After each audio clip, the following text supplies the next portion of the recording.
الحمد لله الحمد لله وكفى وسلام على عباده الذين اصطفى أما بعد فأعوذ بالله من الشيطان الرجيم بسم الله الرحمن الرحيم إنك لا تهدي من أحببت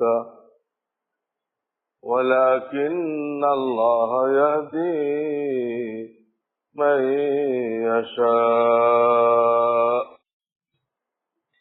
وقال النبي صلى الله عليه وسلم من يهد الله فلا مضل له ومن يضلل فلا هادي له أو كما قال رسول الله صلى الله عليه وسلم बुजुर्गान मोहतरम गत जुमाते आलोचना হইতেছিল হেদায়েত কাকে বলে।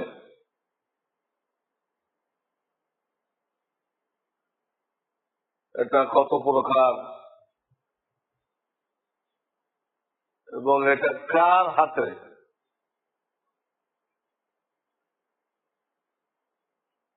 তো আশা করি গত জুমার বয়ানে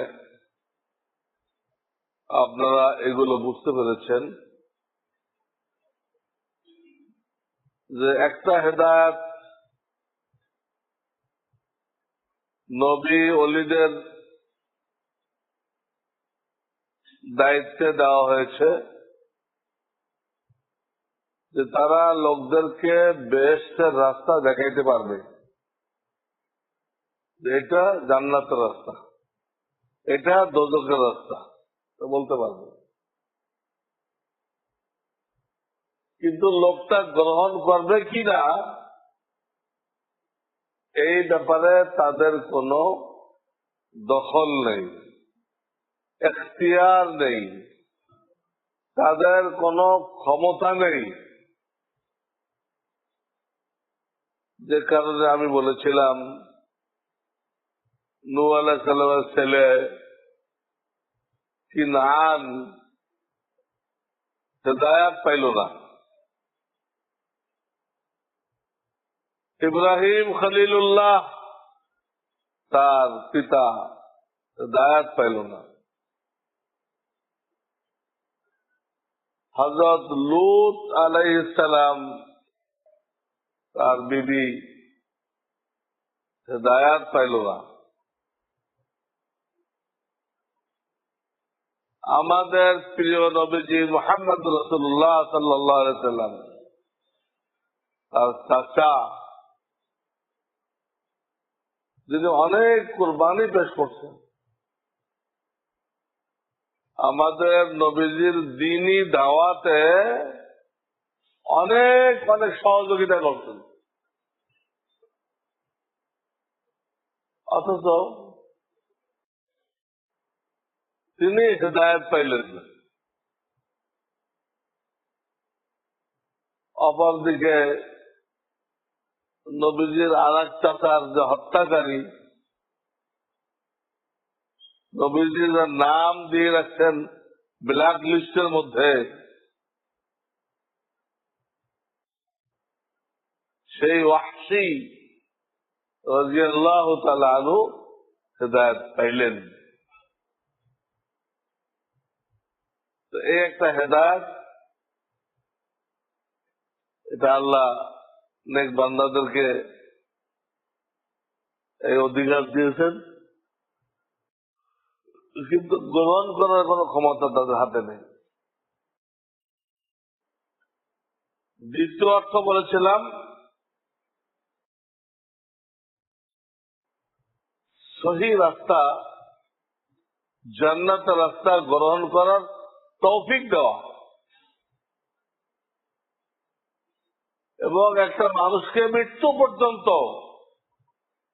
ওই সহি রাস্তার উপরে কায়েম রাখা, সে নফসের ধোঁকায় যদি হেদায়েতের রাস্তা থেকে সরতে চায় তো আল্লাহ তাকে সরতে দিবেন না। সে আল্লাহর দ্বীনের জন্য এমন কোরবানি পেশ করেছে, এমন ত্যাগ পেশ করেছে, আল্লাহকে এই পরিমাণ রাজি খুশি করিয়েছে যে সে কোন স্বার্থে হকের থেকে সরতে চাইলে আল্লাহ তাকে সরতে দেন না,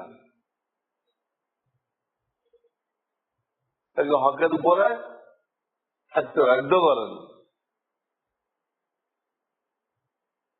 সরতে চাইলেও পারেন না, কোনো না কোনো উসিলায়, কোনো না কোনো উসিলায় তাকে হেফাজত করে। এই যে হকের উপরে কায়েম থাকলো শেষ নিঃশ্বাস ত্যাগ করা পর্যন্ত, এর মধ্যে এক সেকেন্ডের জন্য সেখান থেকে সরে আসে নাই। এই হেদায়াত আল্লাহ রাব্বুল আলামিন শুধুমাত্র নিজের হাতে, নিজের কন্ট্রোলে রেখেছেন। কাকে দেন? যে চায়, অন্তরের অন্তঃস্থল থেকে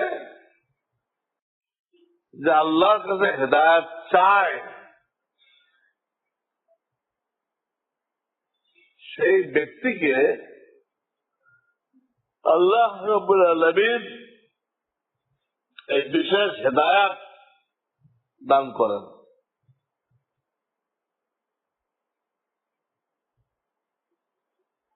তো এই হেদায়েতের জন্য আমি গত জুমা বলতেছিলাম যে এক একজনের জন্য একটা ওসিলা হয়, ওসিলা হয়। আল্লাহ যখন ফয়সালা করেন আমার এই বান্দা হেদায়েত পাবে, ওসিলা করে দেন। হযরত আবু বকর সিদ্দিক রাদিয়াল্লাহু তাআলা আনহু আমাদের নবীজির নবুয়ত প্রাপ্তির আগে শাম দেশে গিয়েছিলেন ব্যবসা করার জন্য। তো একটা স্বপ্ন দেখছিলেন, ওই সফরে স্বপ্ন দেখেছিলেন। তখন তো খ্রিস্টান ধর্মের অনেক বড় বড় আলেম পাওয়া যেত, সহি খ্রিস্টান ধর্মের উপরে কায়েম আছে। তখন ওই ধর্ম সচল ছিল, অচল হয় নাই, বাতিল হয় নাই। ওইটাই আল্লাহর লাস্ট ধর্ম ছিল।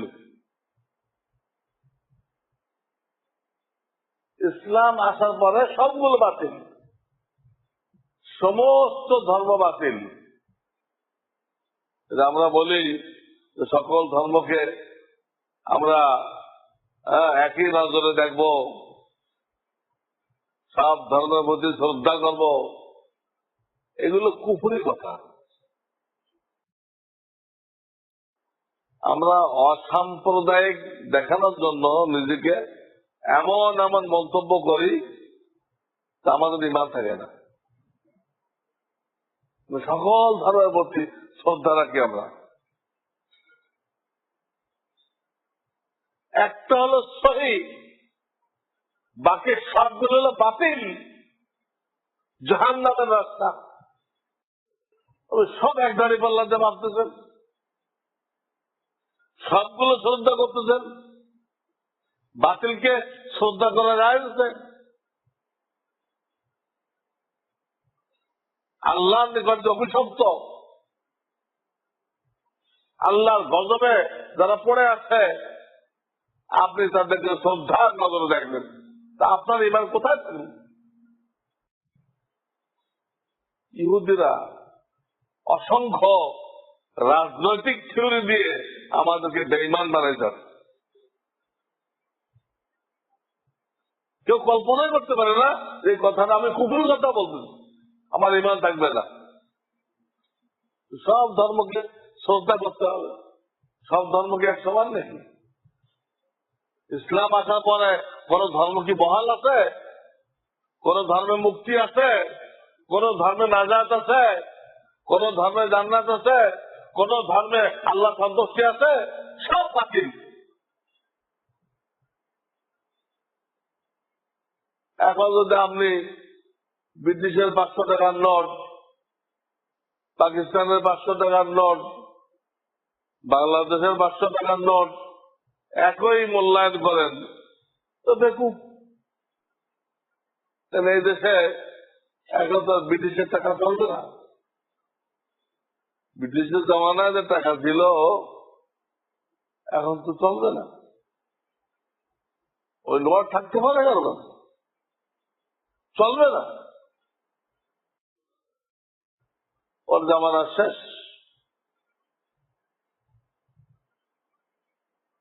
একমাত্র ইসলাম, ইন্না দ্বীন ইনদাল্লাহ আল ইসলাম। তো হযরত আবু বকর সিদ্দিক রাদিয়াল্লাহু তাআলা স্বপ্ন দেখার পরে একজন বড় আলেম, ঈসা আলাইহিস সালামের উম্মতের মধ্যে বড় আলেম, তখন পর্যন্ত সেন্ট পলের এটা যেমন ব্যাপক হয়ে গেছে, এখনো সারা দুনিয়ার খ্রিস্টানরা সেন্ট পলেরটা মানে। সেন্ট পলের বাইবেল মানে, যেটা ঈসা আলাইহিস সালামের কিছুই না। কিন্তু তখন পর্যন্ত এই পরিস্থিতি ছিল না। অনেক আল্লাহর বান্দার কাছে অরিজিনাল ইনজিল তখন পর্যন্ত ছিল। তো তাদের একজন আলেমের কাছে উনি স্বপ্নের ব্যাখ্যা দিয়ে করলেন। তো আলেম উত্তর দিল যে শেষ নবী, আখেরি নবী, নবীদের সর্দার, তার দুনিয়াতে আসার সময় নিকটবর্তী। 2 নম্বর, তার হায়াতে তুমি তার অজির হইবা। অজির,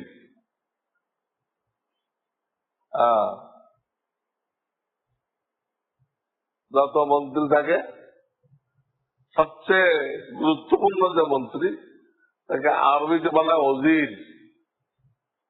অজির হইবা এবং ওই নবীর ইন্তেকাল পরে তুমি প্রথম খলিফা হইবা। আমাদের নবী এখনো নবুয়ত পান নাই কিন্তু,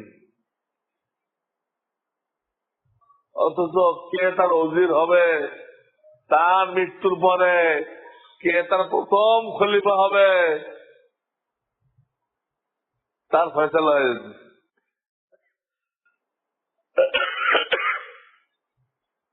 শিয়া ফিরকা যেসব কারণে কাফের হয়ে গেছে, যদি এটা একটা কারণ। ওরা বিশ্বাস করে যে প্রথম খলিফা ছিল হযরত আলী রাদিয়াল্লাহু তাআলা আনহু, এবং উনি যে খলিফা এর বিবরণে অনেক আয়াত ছিল কোরআনে। কিন্তু নাউযুবিল্লাহ আবু বকরের ওমর ষড়যন্ত্র করে আলী যাতে প্রথম খলিফা না হইতে পারে এর সমস্ত ব্যবস্থা পাকাপোক্তা করে ফেলছে, এবং কোরআন থেকে ওই আয়াতগুলো সব বাছনি করে বের করে ফেলছে। হয়তো আলীকে প্রথম খলিফা এর একটা আয়াতও তারা কোরআন শরীফে থাকতে দেয়নি। শিয়ারা করি। কোরআনের ব্যাপারে এত বড় মিথ্যা কথা। আল্লাহ বলছেন আমি এই কোরআনকে হেফাজত করব, সেটা আবু বকর ওমর ষড়যন্ত্র করে সব আয়াত বের করে দিল। তা আল্লাহ কি হেফাজত করলেন? শয়তানি কথা, শয়তানি কথা। কিছুক্ষণের জন্য এই কথা যদি মানা হয়, তাহলে প্রশ্ন দাঁড়ায়, হযরত আলী যখন খলিফা হইলেন, ধারাবাহিক ভাবে উনি চতুর্থ খলিফা হইলেন, তখন এই কথাগুলো বলেন নাই কেন? আমার তো প্রথম খলিফা হওয়ার কথা ছিল, কিন্তু কিছু লোকের ষড়যন্ত্রের কারণে এটা হয় নাই, বলার দরকার ছিল। সত্যটা পরে হলো তো মানুষ জানে, সত্যটা পরে হইলেও আগে আগে জানা যায় না, আগে আগে জানা যায় না, পরে তো জানা যায়। আমেরিকা কাজে গেছিল কিনা তখন তো মনে হচ্ছে গেছে, এখন তো এরা নিজেরাই বিশ্বাস করে না। রাশিয়ার টিকা দেওয়ার জন্য সাজানো নাটক, টুইন টাওয়ারের মতো। তো পুরানো হয়ে গেছে, তো ভাঙ্গার দরকার। পলিসি করে ভাঙলো, ভাঙিয়ে সারা দুনিয়ার থেকে চান্দাবাজি করলো, নিজেরাই ভাঙছে, ওই সারা দুনিয়ার থেকে চান্দাবাজি করতে এখনো করতেছে। যে কোথাও বেলাবে ধরবেন, ওরা ওখানে একটা ট্যাক্স আছে, ওটা আপনার ভাড়া থেকে কাটা হয়। টুইন টাওয়ার যে ধ্বংস হয়ে গেছে, তার জন্য পুরো দুনিয়ার মানুষ খেসারত দিচ্ছে। কয়েকটা আরবের কাণ্ডে চাপানো হয়েছে, পুরা জালিয়াত। তারা না জানলে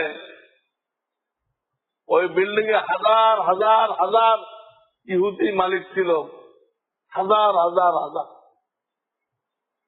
একজনও কেন আসে নাই ওই দিন, একজনও ওই বিল্ডিং এ কেন ঢোকে নাই টুইন টাওয়ারের কোন অংশে? তারা জানতো করানো হয়েছে। অনেক কিছু আগে জানা যায় না, পরে তো জানা যায়। তো আলী প্রথম খলিফা, আগে যদি না জানা যায়, উনি যখন খলিফা হইলেন তখন তো আবু বকর বেঁচে নাই, হয়তো অমরও বেঁচে নাই, তখন বলতে কি ভয় ছিল না। আর উনি কোন ভয় পাগালা মানুষ ছিল নাকি? হ্যাঁ, সেরে খোদা ওনার নাম, উনি কার ভয় পায়? উনি খয়বারের সময় এত বড় লোহার গেট এক হাত দিয়ে টেনে ভেঙে ফেললেন, ঢাল বানায় যুদ্ধ করলেন, খয়বার কত হয়ে গেল। এই বেটা কারো ভয় পায়? তুই তো আগেও বললেন না, খলিফা হয়েও বললেন না, তা আমি হকদার ছিলাম, আমার দেওয়া হয় নাই, বা আমার সম্পর্কে অমুক অমুক সূরায় এই আয়াত ছিল, এই আয়াতগুলো সরাই ফেলানো হয়েছে, তো বলার দরকার ছিল। এগুলো সব এই শিয়াদের বানানো কথা। এটা একটা কাফের ফেরকা, কাফের ফেরকা, মুসলমানদেরকে কাফের বানায়।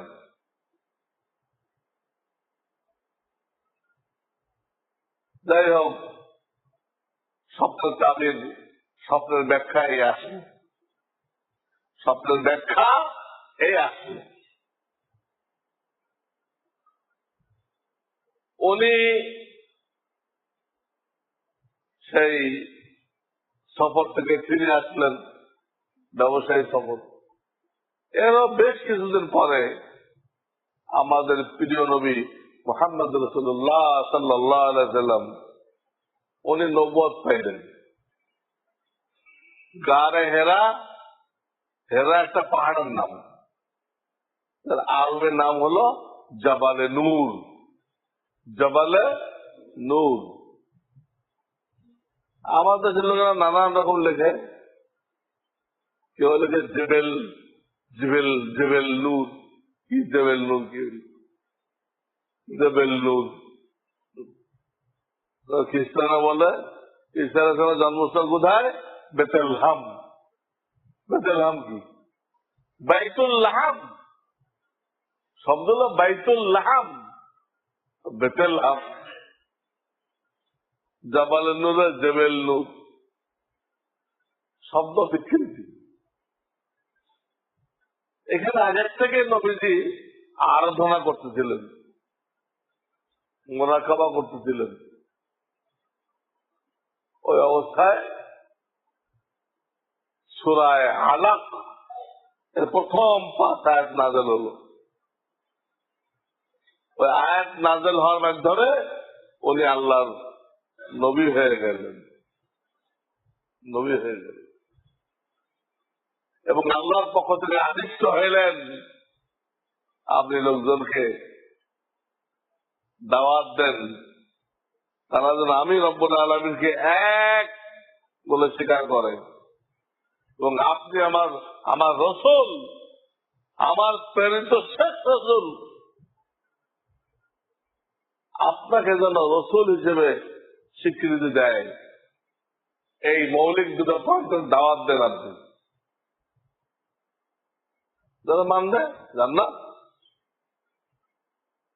আল্লাহ তো কাউকে পরোয়া করেন না। 1.5 অক্ষর দিয়ে এই পৃথিবী বানাইছে, 1.5 অক্ষর দিয়ে 7 আসমান জমিন বানাইছে। কোন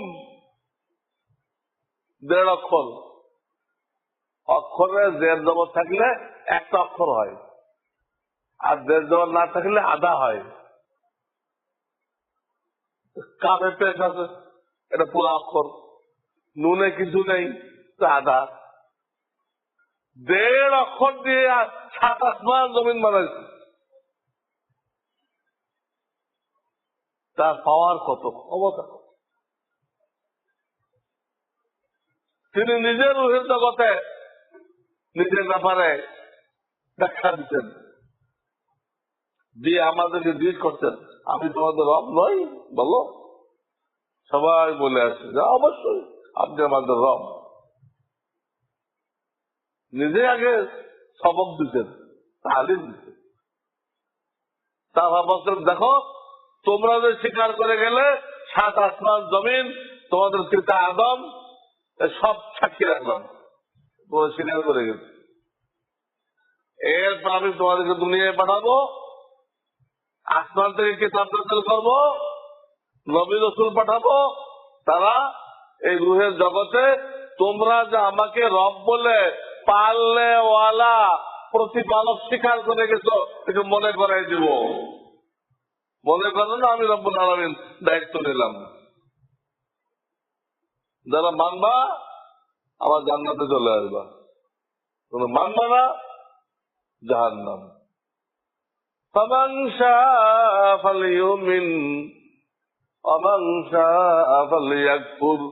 তবে কাফ, এখন তোমাদের যার মনে চায় ঈমান আনো, যার মনে চায় কুফরি করো। এক হাদিসে কুদসি আল্লাহ ঘোষণা দিলেন, তোমরা সব দুনিয়ার মানুষ যদি ইবলিসের মতো শয়তান হয়ে যাও, আমার কোনো ক্ষতি নেই, তোমাদের ক্ষতি। আবার দুনিয়ার সব মানুষ যে আমার প্রিয় নবী মুহাম্মদ রাসূলুল্লাহর মতো অলি হয়ে যাও, তাও আমার কোনো লাভ নেই, তোমাদের লাভ। তোমরা অলি হয়ে গেলে তোমাদের লাভ, তোমরা ইবলিস হয়ে গেলে তোমাদের ক্ষতি। আমি রব্বুল আলামিনের কোন লাভও নেই, ক্ষতিও নেই। আমি তো স্বয়ং সম্পূর্ণ আল্লাহুস সামাদ।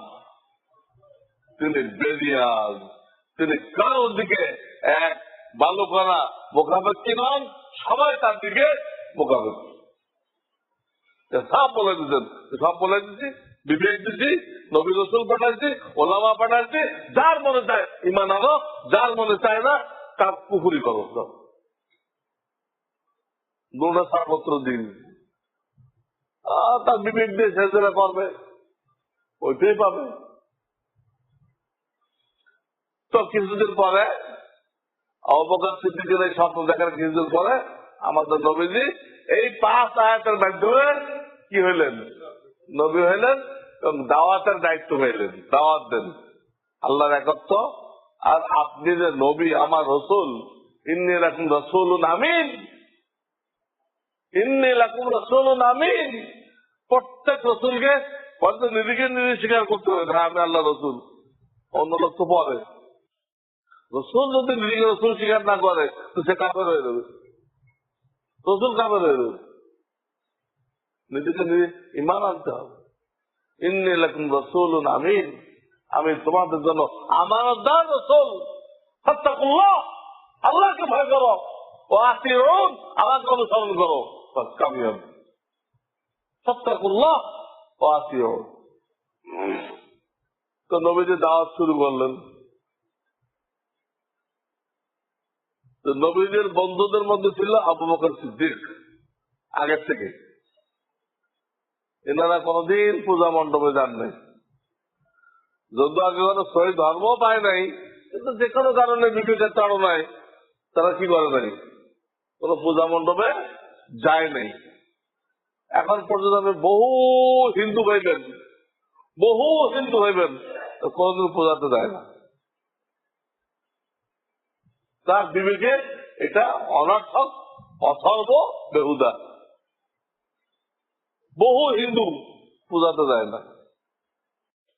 আবার অনেক গাঁদা মাখা মুসলমান পাইবেন তারা পূজাতে যায় মিষ্টি খাওয়ার লোভে। পূজার মিষ্টি খাওয়ালে কুকুরি খান, এর খবর নেই। মুসলমান পূজাতে যায় আর হিন্দু পূজাতে যায় না। এনারা পূজাতে যায় নাই, এদিক দিয়ে নবীদের বন্ধু ছিলেন ইনি। ওনাকেও দাওয়াত দিলেন, ভাই আবু বকর, আল্লাহ তোমাকে নবী বানাইছেন, তুমি আল্লাহকে মানো আর আমি আল্লাহ নবী এটা স্বীকার করো। দাওয়াত দেওয়ার পরে উনি কিন্তু ওনার স্বপ্নের কথা দুনিয়ার কাউকে বলেন নাই, ওনার বিবিকেও বলেন নাই। উনি সামনে কি স্বপ্ন দেখতেন, তার ব্যাখ্যা কি, এই কথা দুনিয়ার কাউকে উনি বলেন নাই। যেদিন নবীজি তাকে দাওয়াত দিলেন ইসলামের, দাওয়াত দেওয়ার পরে আবু বকর বললেন, আপনি আল্লাহ নবী, তার কিছু একটা প্রমাণ আমাকে দেখান, যেটা আমি বুঝতে পারি যে আসলে আপনি আল্লাহ নবী, কিছু দেখান। হুজুরে হাসতে হাসতে বলেন, কেন আবু বকর, তুমি ওই যে স্বপ্ন দেখছিলে, ওখানে কি ছিল? ওখানে তোমাকে কি বলা হয়েছিল? হতভম্ব হয়ে গেলেন যে আমি কি স্বপ্ন দেখছিলাম, আমি কাউকে বলি নাই। উনি এটা জানলেন কিভাবে? নাব্বানি আল আলিমুল খবীর, আমাকে তো আলিমুল খবীর ওই আল্লাহ জানাচ্ছেন। সাথে সাথে মুসলমান হয়ে গেলেন, আবু বকর সিদ্দিক মুসলমান হয়ে গেলেন। ওই স্বপ্ন ওনার হেদায়েতের ওসিলা হয়ে গেল। নবুয়ত প্রাপ্তির আগে স্বপ্ন দেখলেন, হেদায়েতের ওসিলা হয়ে গেল। এই ব্যাপারে আরো কিছু বয়ান করতে থাকবে, আমি এখানে শুরু করলাম। আসল তো বলতে চেয়েছিলাম মালিক বিন দিনার, উনি কিভাবে হেদায়েত পেলেন, অনেক ধরে না হলো। তো সিরিয়ালটা তো আগের টাকা দরকার, এই জন্য আবু বকর সিদ্দিক থেকে শুরু করলাম। এই জন্য আল্লাহ কাছে চাইতে হবে, চাইতে হবে। তার কোন একটা বাহানায় ওসিলায় আল্লাহ তাকে হেদায়েত দান করবেন। এবং এই হেদায়েতের কিন্তু স্তর আছে, এটা আমি বলবো ইনশাআল্লাহ। যার দ্বারা আমরা বুঝতে পারবো আমরা কে কোন স্তরে অবস্থান করছি, এটা বুঝে আসবে ইনশাআল্লাহ। আল্লাহ তাআলা আমাদেরকে আমল করার তৌফিক দান করুন।